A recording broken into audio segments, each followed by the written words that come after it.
I'm Elizabeth Otters-White, and I'm excited to welcome you to this video in a series where we're exploring how we can use coaching-based techniques to enhance our effectiveness as leaders. So I want to start by thanking everyone who watched the first couple of videos, particularly those people who shared feedback, who were encouraging, who also engaged with me by sharing questions or comments.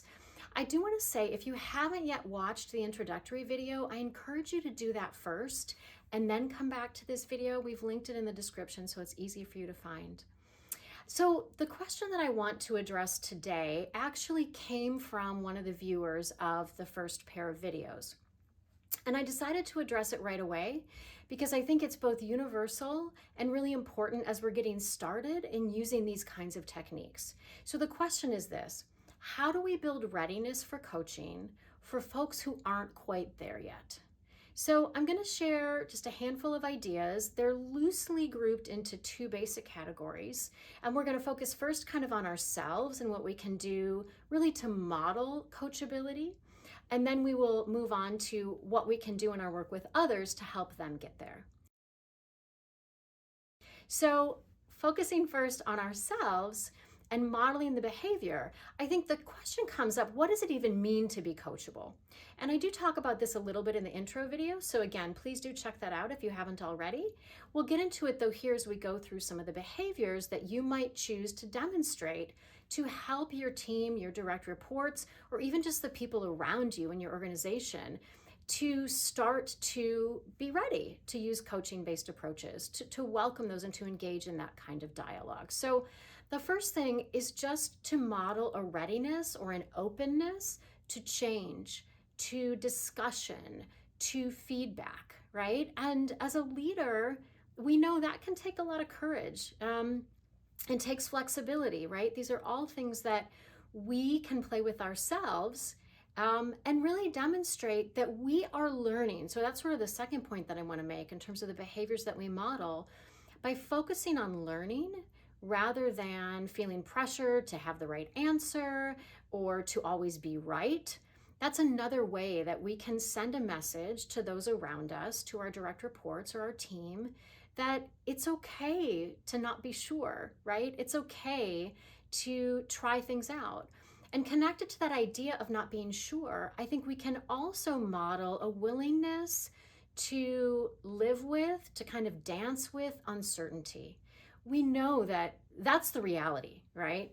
We sometimes, for someone like me, right, I love control, at least in my mind, so I come up with all kinds of ways to lay things out. The reality is things are uncertain. And so building our comfort with that, our tolerance for that, and sort of sharing that with others can also be a helpful way to get them ready for coaching type approaches. Connected to that, I think, is a really important piece, and that is self-awareness. And not only self-awareness, but expressing or voicing self-reflection. And that requires vulnerability, right? So I'm thinking about maybe just acknowledging in a meeting, or whether that's one-on-one or with a team or with our peers, how we're feeling or what we're noticing about ourselves and our own reactions, right? Again, it's modeling the behavior that we're hoping to see. And I think similarly, a willingness to ask for help and support connects back to that idea of letting go of needing to be right or needing to have all the answers. So those are some ways that I think we can model coachable approaches in a sense, right? Or model a receptivity to coaching. Now, beyond that, and I do think that is first and foremost, because I think we do set the tone, we set the culture, right? Just in our interactions with anyone we encounter and the way that we're coming across and how we're showing up. So I do think that's huge. I also think there are things we can do to help others along. I do want to say that I recommend just sort of dipping your toe in the water here and really embodying that idea of learning and growing and evolving by just testing some things out, right? Because I may have talked about this in the earlier videos, I can't recall, but with coaching, we really take this idea that there are no bad questions, there are no bad approaches, and there might be some bad approaches, but within bounds, right? It's really about shifting perspectives and trying things and shaking things loose. Someone may have a negative reaction to something, right? And then we have an opportunity to repair that relationship and hopefully to deepen that relationship and to be vulnerable, right? So it's all about learning and growing and trying things out, maybe in tiny bits. So, what are some ways we can do that? Well, first of all, we can encourage questions and reflection, whether this is one-on-one or in meetings of our team, or again, as I said earlier, maybe it's with our supervisor, maybe it's with our peers. And this is really important because I think it helps to build psychological safety. When we come in with an answer or a demand, people sometimes can get a little defensive, right? Or immediately start to kind of armor up. If instead we're encouraging them to ask questions and we're kind of doing that together, it can really build a sense of trust. So one way to do this, and some of you who've been with me for a while have heard me talk about this, it's a technique called the question burst. I'll put a link to more information about it in the description. And a question burst is really simple. It's a form of sort of creative brainstorming. You can do it even on your own, actually. It's quite powerful alone, but it works well in a team, helps to build that sense of safety and trust. And basically, you come up with a topic that is posing a challenge for you, right? You, assuming if it's in a group, it would be a challenge for the group, something you're maybe grappling with or struggling with. And then you set the timer for 2 minutes and have each person individually write down as many questions as they can that just come up for them connected to that challenge. And they must not restrict themselves. There's no filtering. There's no trying to answer the questions. It's simply about generating questions with a goal, I think, of generating like 10, which is not easy in 2 minutes. And then there are lots of ways you can go from there. And as I said, I'll link some resources. But just that act of encouraging people to ask questions can start to build that muscle, right? That sort of coaching muscle or that tolerance for questioning and reflecting as opposed to just giving, here's the answer. Additionally, speaking of reflecting, you could even add pauses into meetings, right? Whether that's for you to share a self-reflection, right? Maybe it's a really just spur of the moment pause where you say, oh, I want to stop for a moment because I'm really feeling whatever it is, right? I notice myself getting anxious, or I'm, wondering, I have this question that I'm wondering about, right? Or something more structured where there's maybe some built-in pause where everyone takes a few minutes to reflect on something on their own and then maybe share it, right? So lots of ways you can implement this. I would also recommend, and I think this one is really big, being on the lookout for coachable moments. So none of us, even the most coachable person in the world is not going to be coachable all the time.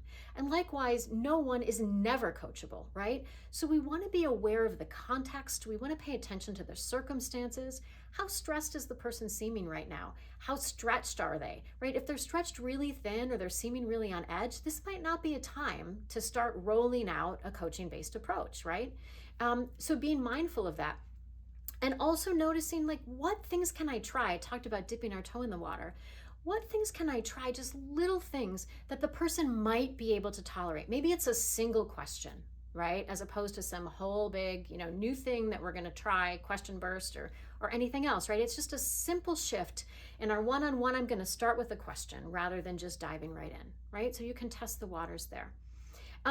I also want to just remind all of us of the fundamental assumptions or tenets that underlie coaching-based approaches.